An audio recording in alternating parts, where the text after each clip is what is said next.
Sir present 'Daaku Maharaj' cinema hit అయింది. కాకపోతే దానిపైన నెగటివిటీ కూడా బాగా ఎక్కువ వస్తుంది. ఎందుకు అనంటే ఆ సాంగ్స్‌లో వేసిన స్టెప్స్ గానివ్వండి, వాటి గురించి కొంచెం నెగటివిటీ అనేది ప్రెజెంట్ ఇప్పుడు రన్ అవుతుంది.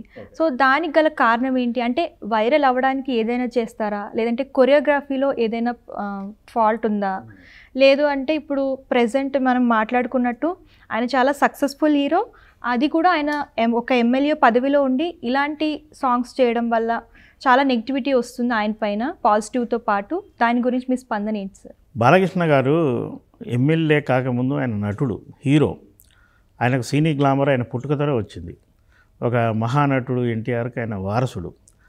అయితే ప్రజాసేవ చేయాలన్న ఉద్దేశంతో తండ్రి స్థాపించిన పార్టీ తరఫున ఆయన ఒకటి రెండు మూడు సార్లు ఎమ్మెల్యేగా గెలుపు పొందారు. ఆయన అక్కడ సేవలు కూడా అందిస్తున్నారు. అదే సమయంలో బసవరామ తారకం క్యాన్సర్ ఆసుపత్రికి చైర్మన్గా ఉండి కూడా ఆయన సేవలు కొనసాగుతున్నాయి.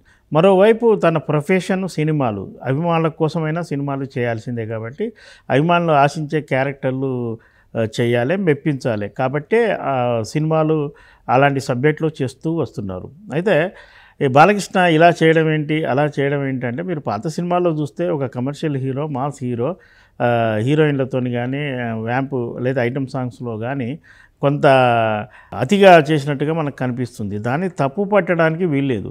అయితే ఇది ట్రోల్ కావడానికో లేదా మరో దానికో చేశారని భావించవద్దు. ఎందుకంటే సినిమా పూర్తి అయ్యాక ఆ ట్రోల్ చేస్తున్నది చిత్ర యూనిట్ కాదు, అభిమానులు కాదు. పని కట్టుకొని కొందరు అంటే 2.5 గంటల సినిమాలో మంచి సన్నివేశాలు, కంట తడిపించే సన్నివేశాలు, యాక్షన్ సన్నివేశాలు, కామెడీ సన్నివేశాలు ఇవన్నీ ఉంటాయి కదా. వాటన్నిటిని వదిలేసి కొద్ది క్షణాలు కనపడే ఈ మూమెంట్ను పట్టుకొని దీని మీద రకరకాలుగా చేస్తున్నారు. నిజానికి పాత సినిమాలు చూస్తే చాలా సినిమాల్లో ఇలాంటి సన్నివేశాలు మనకు కనిపిస్తాయి. ఇది కమర్షియల్ సినిమాలో కమర్షియల్ హీరోలు, మాస్ హీరోలు యాక్టింగ్ చేసేటప్పుడు ఇలాంటివి కొన్ని తప్పవు. డైరెక్టర్లు కూడా ఇది పలు విధాలుగా ఆలోచించే ఇలాంటి నిర్ణయం తీసుకుంటారు. మరి ఈ రోజున ఆ సినిమాకు ఆదరణ పొందుతుంది. సినిమాలో ఉన్న పాటలు అన్నింటిలో కూడా ఈ పాటే మొదటి స్థానంలో ఉందంటే ప్రేక్షకులు మెచ్చారు కదా. ఒకరిద్దరు అభ్యంతరాలు చెప్పొచ్చు, అలా చేసి ఉండకుంటే బాగుండేది అనే వాళ్ళ అభిప్రాయం కావచ్చు. కానీ సినిమా అన్నప్పుడు అన్ని రకాలుగా తప్పదు. సార్ ఇప్పుడు శంకర్ గారు ఒక ఇంటర్వ్యూలో చెప్పారు, మొత్తం ఎడిటింగ్ పూర్తయ్యాక 5 అవర్స్ వచ్చింది మూవీ, దాన్ని కట్ చేసే నేపథ్యంలో నేను సరిగ్గా అవుట్పుట్ ఇవ్వలేకపోయాను అని అన్నారు. ఈ విషయం పైన కూడా ప్రభావం పడుతుందా? దీని గురించి కూడా శంకరు కొత్త డైరెక్టర్ కాదు. నాడు జెంటిల్మెన్ నుంచి ఆయన సినిమాలు తీస్తూనే ఉన్నాడు. తీసేటి అన్ని భారీ సినిమాలు. ఆయన స్క్రిప్ట్ కూడా కొంత వైవిధ్యంగా ఉంటుంది. ఏ సినిమా అయినా సరే ఆయన 2 ఏళ్లకు పైబడనే నిర్మాణం జరుగుతుంది. ఈ గేమ్ చేంజర్ విషయంలో కూడా అదే విధంగా జరిగింది. నిజానికి ఈ సినిమా ఇందాక చెప్పినట్టుగా డిసెంబర్లో రావాల్సిన సినిమా కొంత వాయిదా పడింది. అంటే ఆయనకు మళ్ళీ ఒక నెల రోజుల వ్యవధి అదనంగా దొరికింది. ఈరోజు చెప్తున్న మాట మరి ఆ రోజు ఆయన సరిదిద్దుకునే అవకాశం ఉండేది. అది చేయకుండా సినిమాకు జరిగిన నష్టానికి లేదా జరుగుతున్న నష్టానికి తనను బాధ్యుడిగా అందరూ చూపించడంతో దాన్ని ఎస్కేప్ కావడానికి తను సరైన విధంగా దాన్ని ఎడిట్ చేయలేకపోయాను అనే కొత్త వాదన తెరపైకి తెచ్చాడు. నిజానికి ఆయన సంతృప్తికరంగా ఎడిట్ చేయని పక్షంలో నిర్మాతను డిమాండ్ చేయొచ్చు, సినిమాను మరో నెల రోజులు పోస్ట్పోన్ చేద్దాం, లేదా ఫిబ్రవరిలో రిలీజ్ చేసుకుందాం, లేదా మార్చిలో ఉగాదికి రిలీజ్ చేసుకుందాం అన్న ప్రపోజల్ ఆయన పెట్టి ఉండొచ్చు.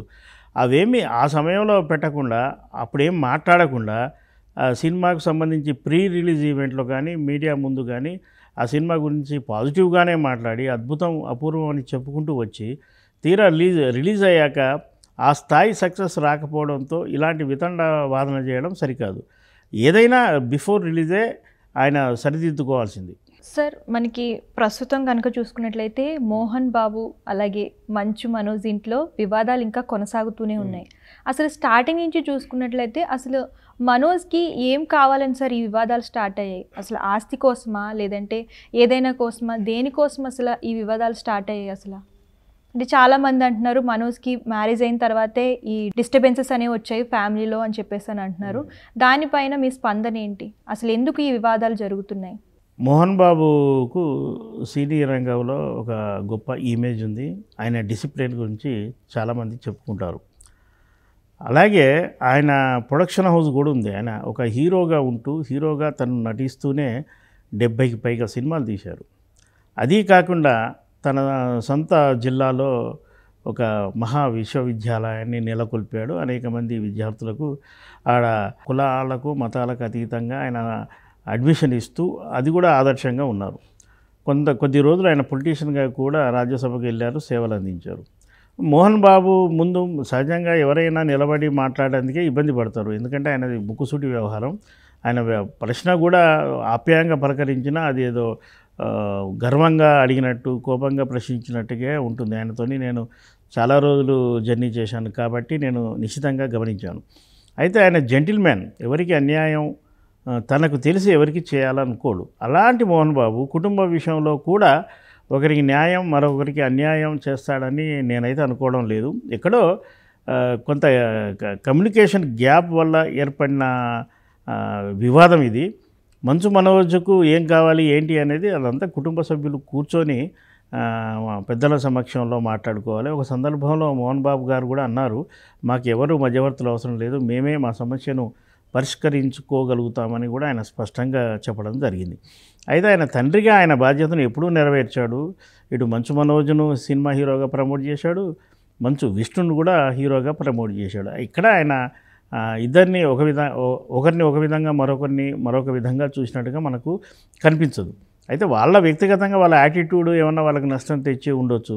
ఏదైనప్పటికీ మోహన్ బాబు లాంటి ఒక టాలెంటెడ్ సెలబ్రిటీ ఇంట్లో ఈ వివాదం బహిరంగంగా కావడం, రచ్చకెక్కడం, పోలీసుల వరకు వెళ్ళడం, కోర్టు మెట్లు కూడా తట్టడం, ఇదంతా చాలామందికి బాధ కలిగిస్తుంది. ఇప్పటికైనా ఈ వివాదానికి మంచు మనోజ్కి ఏం కావాలనేది తనకు స్పష్టత ఉండాలి. ఇది ఏది కావాలనుకున్నా ఆయన తండ్రి నుంచే స్వీకరించాలి. కాబట్టి కుటుంబం మధ్యలో పెద్దల సమక్షంలో ఈ వివాదానికి ఇప్పటికైనా పులి స్టాప్ పెడితే అందరూ హర్షిస్తారు.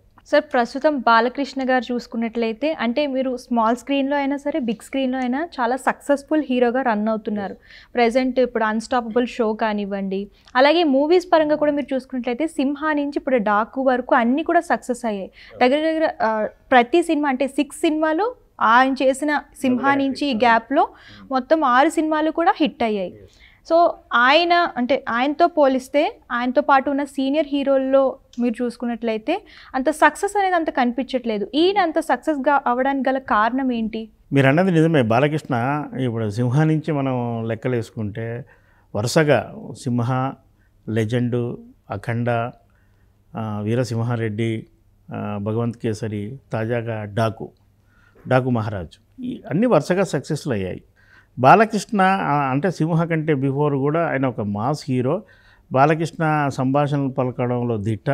ఆయన యాక్షన్ పెర్ఫార్మెన్స్ చూడడానికి అభిమానులు కూడా ఉత్సాహపడతారు, థియేటర్లకు పోటెత్తారు. సింహ నుంచి ఆయనలో పెర్ఫార్మెన్స్ ఓరియంటేషన్ అనేది కొత్తగా బయటకు వచ్చింది. అంటే గతంలో లేదని కాదు, డైరెక్టర్ను బాలకృష్ణను ఇలా కూడా మలచవచ్చు, ఇలా కూడా చూపించవచ్చు అనే ప్రయత్నాలు మొదలయ్యాయి.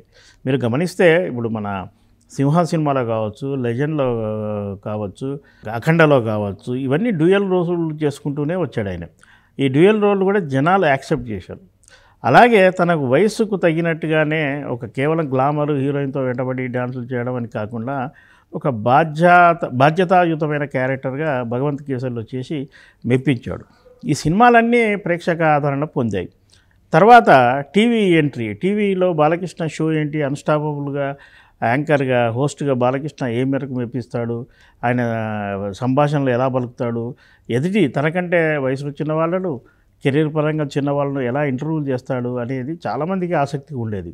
కానీ బాలకృష్ణ దాన్ని సులువుగా దాటేశాడు. అంటే అవసరమైతే తను ఒక మెట్టు దిగి అయినా సరే తను కమిట్ అయిన దానికి పూర్తి న్యాయం చేస్తాడని మనం అన్స్టాపబుల్ షో మొదటిది కానీ రెండవది కానీ చూడొచ్చు. ప్రస్తుతం మూడోది కూడా రన్ అవుతుంది. ఈ షోలన్నీ సక్సెస్ఫుల్ కావడానికి బాలకృష్ణలో ప్రేక్షకులు చూస్తున్న కొత్తదనమే. అలాగే భగవంత్ కేసరి క్యారెక్టర్ ఇంతకుముందు చెప్పినట్టు ఒక తండ్రిగా ఒక డీ గ్లామర్ క్యారెక్టర్, అంటే రెగ్యులర్గా కనిపించే క్యారెక్టర్లకు కాకుండా భిన్నంగా చేసినా అది మెప్పించాడు. తాజాగా డాకు మహారాజ్ కూడా బాలకృష్ణ నుంచి తీసుకునే పెర్ఫార్మెన్స్ను డైరెక్టర్ బాబీ అద్భుతంగా తీశాడు. డాకు మహారాజు సినిమా కంటే ముందు బాలకృష్ణ నటించిన పలు సినిమాలను ఆయన వీక్షించి బాలకృష్ణను కొత్తగా ప్రజెంట్ చేయాలన్న ఉద్దేశంతో చేశాడు. మరి ఇంత మార్పుకు కారణం ఏంటి, ఇంత సక్సెస్కు కారణం ఏంటంటే బాలకృష్ణ టీంలో అంటే ఇంతవరకు ఎవరున్నారనేది మనకు అనవసరం. ప్రస్తుతం ఆయన టీంలో ఆయన కుమార్తె, చిన్న కుమార్తె తేజస్విని చేరింది. తేజస్విని ఎంటర్ అయ్యాకనే బాలకృష్ణ లుక్ కానీ కథల ఎంపికలో కానీ కొత్తదనం వచ్చిందనే అభిప్రాయం అభిమానులు కూడా భావిస్తున్నారు. అందుకే అన్స్టాపబుల్ షో చేయడానికి తేజస్విని కారణం. అందులో మనం తేజస్విని థర్డ్ సిరీస్ లాంచింగ్లో ఆ అమ్మాయి కూడా కనిపించింది. వేదిక మీదకి వెళ్ళి అనర్ఘనంగా అద్భుతంగా మాట్లాడింది. అంటే తను యాక్టివ్ స్టెప్ తీసుకుంది. ఆ విధంగా భగవంత్ కేసరి అనే సినిమా కథలు ఎంపికలో కూడా ఆమె కీలక పాత్రధారి అని తెలిసింది. తాజాగా డాకు మహారాజు సినిమా కూడా తేజస్విని ఎంపికే అని ప్రచారం జరుగుతుంది. వారసులు అంటే కేవలం కొడుకులే కాదు కుమార్తెలు కూడా అని తేజస్విని మరోసారి నిరూపించింది. చిన్నతనం నుంచి తండ్రి స్టార్డమ్ను చూసిన ఆమెను తండ్రిని మరింత కొత్తగా ప్రజెంట్ చేస్తే అదే స్టార్డమ్ ఇంకా కొనసాగడంతో పాటు కొత్తగా అభిమానులు మళ్ళీ చేతారని భావించినట్టుగా ఉంది. తప్పకుండా ఈ బాలకృష్ణ సక్సెస్లో తేజస్వినికి కూడా భాగం ఉందని మనం చెప్పవచ్చు.